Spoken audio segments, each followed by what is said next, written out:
All right, welcome back to another Tool World podcast. I'm your host, David Ju, and I'm here with Master Ju today. How's it going today, Mr. Ju? Pretty good, pretty good. So we're coming back to, we were doing Chungmu a few weeks back, and we had lots of these questions come up, and I think that's really what it's. Where are these questions coming from? Well, they're coming from us working on the Tool World Plus. We're working on those videos. Yeah. Working on Chungmu, which is our exclusive, video platform where we're doing dissection on the patterns and their techniques and things like that. And not only does that really help our students and people that are subscribed to it, but also really helps us because we're finding new questions and, looking at the book a little bit more in depth too. Why? Right, yeah. Why? And there's a knee strike in there. And if you look at the application photos, when you grab the head, the hands kind of turn to the sideways, but then sometimes during the knee strike, the hands turn down. But sometimes it doesn't. So which one is correct? Right? And that's in Chungmu and Taige. And so does that work? Is that just an aesthetics kind of thing? Because when you look at doing it with a partner, it's not like super turned downwards in our opinion, or are we looking at it different? So what do you think? Yeah, so I always say that you look at these techniques in the pattern and you should try to do it with someone so that you have a better idea of how that works.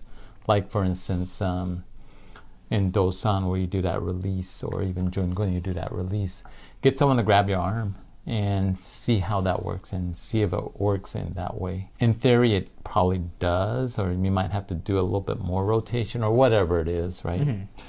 And I would say that's probably true when you're doing that knee strike, when you grab someone's head. If you look at it, and you grab that head or the back of the neck and you pull them in towards you, well, is it you're pulling them in towards you or you're kind of moving in towards them, right?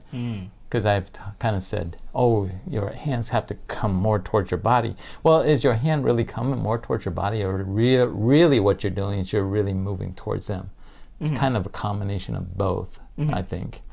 When you grab them, you don't want to lose contact, but you kind of have to push it down, right? You have to kind of push the hands downward motion, or as it's described in the book. But when you do that, you're not losing contact. Would you actually...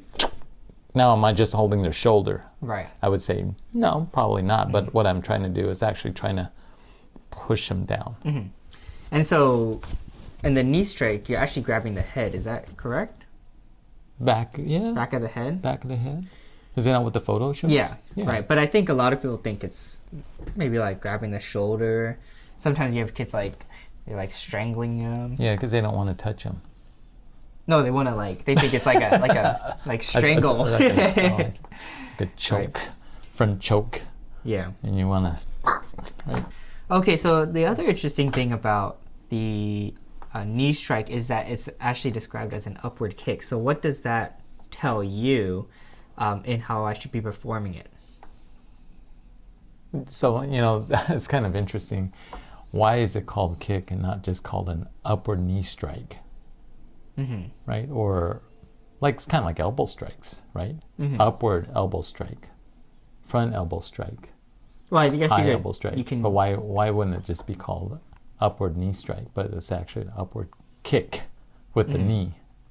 Well, and with that, if you did like an elbow strike, you'd probably say like a high strike with the right elbow, high upward strike with the right elbow, or you could call it both ways. I'm not sure. Might be just a translation between Korean and English. Yeah. Anyway, going back to your question, right? The upward kick with the knee is going towards the solar plex. Okay. As opposed, because sometimes you see the pattern. Some people do the pattern where they bring the knee and they bring their hand down, and it's like they're breaking it across their knee. It's kind of like, if you think about that, it looks like they grab their head and they're smashing their head on their knee. Right? But in reality, if you actually tried it, it wouldn't work, because what you'd have to do is you'd actually have to that front leg would have to step back, so you have more distance so that you could actually do that. That's the only way you could do that.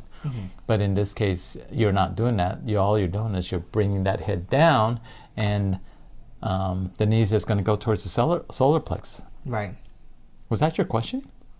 Yeah, I was asking where you're striking. So, does it have to be pretty high up? It's got to go above your belt. Well, yeah, of course that. I mean, how high can you bring your knee up anyway? I mean, You can bring it up pretty high, yeah. Could you bring it up to your solar plex? Well, the person that you're grabbing is getting pushed in and down. Yeah. So then it just goes straight up, right? Yeah. Okay. I think I don't know how high you would bring it. Is there a definition for that? If you look at the encyclopedia, I don't think it shows it really higher than the belt level, though. I think. No, not really. Belt level, yeah, something like that. Yeah. Around there. Yeah. Okay. But if you look at the photograph as well, the hand looks like it's right over the knee.